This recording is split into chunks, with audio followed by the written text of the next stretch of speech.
If you have struggled and are struggling with fibroid tumors, then you're going to want to watch this. Stay tuned.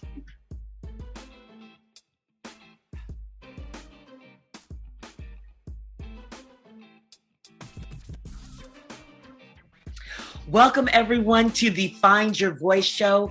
I am Coach Vuyanzi. I am a TEDx speaker, a certified life and executive coach, a certified law of attraction coach, and your host for today and pretty much every day.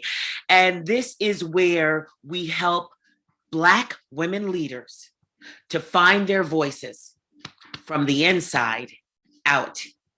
We're about 80% transformation and 20% technique for those of you who are wanting to become transformational public speakers.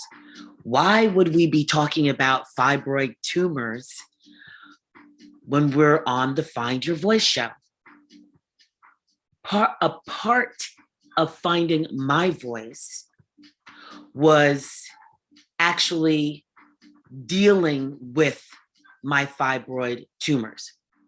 But before that, I want to remind you to be transformed by the renewing of your mind. Make sure you subscribe and hit that notification bell so you'll always know when new content drops. Before I go on about my story, I want to pause and think about yours. We know, if you don't know, now you're about to know, that the data for Black women having fibroid tumors, we're in the majority. The data shows that we are in the majority. However, you don't have to continue to suffer in silence.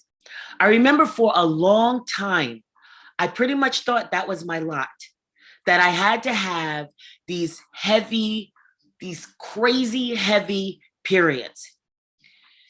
I've been standing and speaking in front of people for a very long time, whether it was a teacher, whether it was being a professor, whether it was being a corporate trainer, whether it has been motivational speaking. I have been standing in front of people for a long time. And so many of those times, I had a very heavy, uncomfortable period. And in fact, there were times where I actually have been out and stained myself with blood because I was bleeding that much. And I pretty much thought, well, that's the way it is.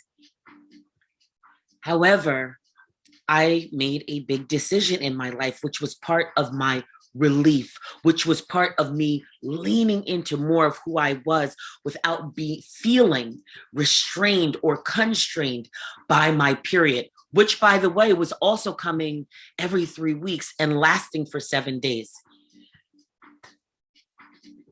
Ladies, it doesn't have to be your lot to have these horrible periods and feel so embarrassed and feel hemmed up and held up and feel like, well, I always have to wear black pants and I can never wear white pants again.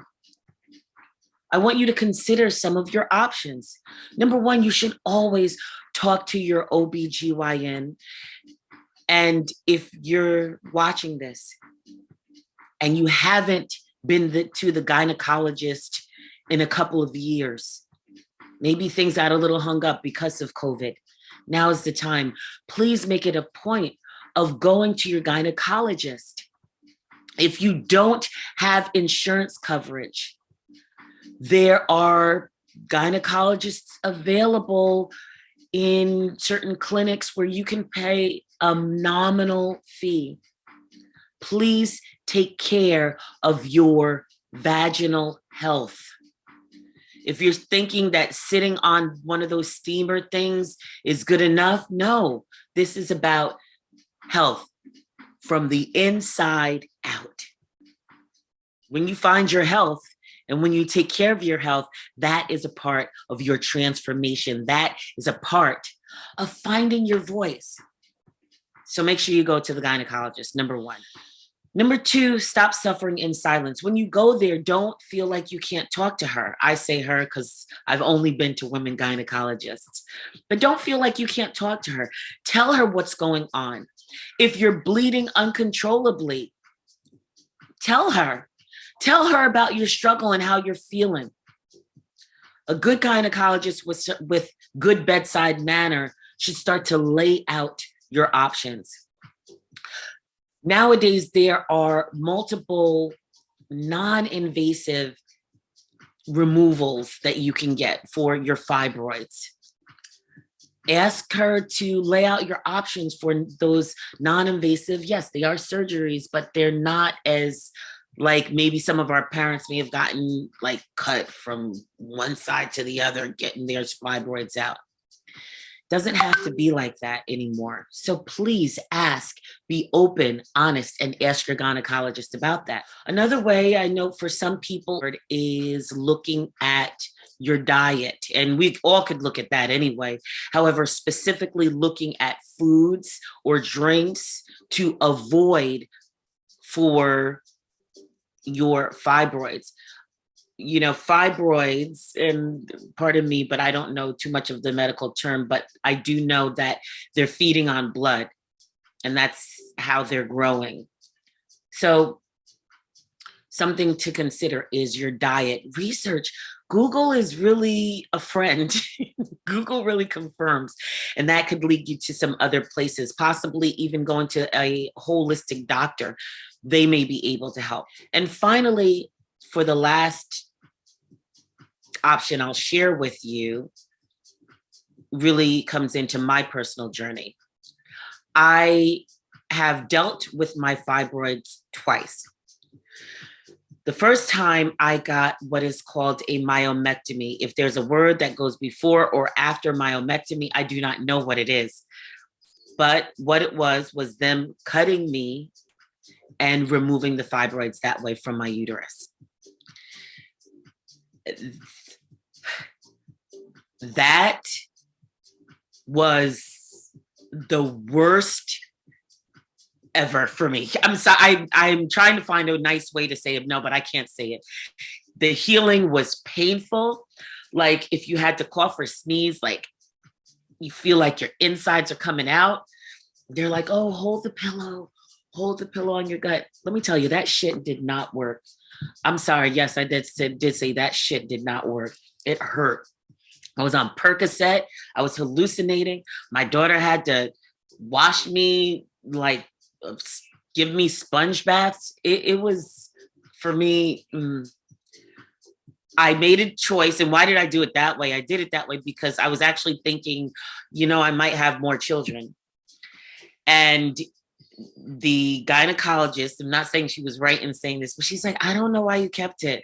It's so scarred. Oh my God, it's so scarred. But I kept it, and that was my decision. And if you want to keep your uterus, that is your choice, and that is your decision. And you do not have to let me or any gynecologist or anyone talk you out of keeping your uterus, whether or not it's because you want more children. Maybe you just want the part of your body since it's in there. And that's what I felt at that time. Years later, my fibroids did grow back, and they told me that there was a possibility they could grow back. What I will tell you is this. My body told me that it was time for them not to only come out, but for my uterus to be removed. This is how it happened. Remember, I talked to you about intuition, about letting your inside speak to you. And that's what I did. And my body said, Queen, it is time to just remove your uterus.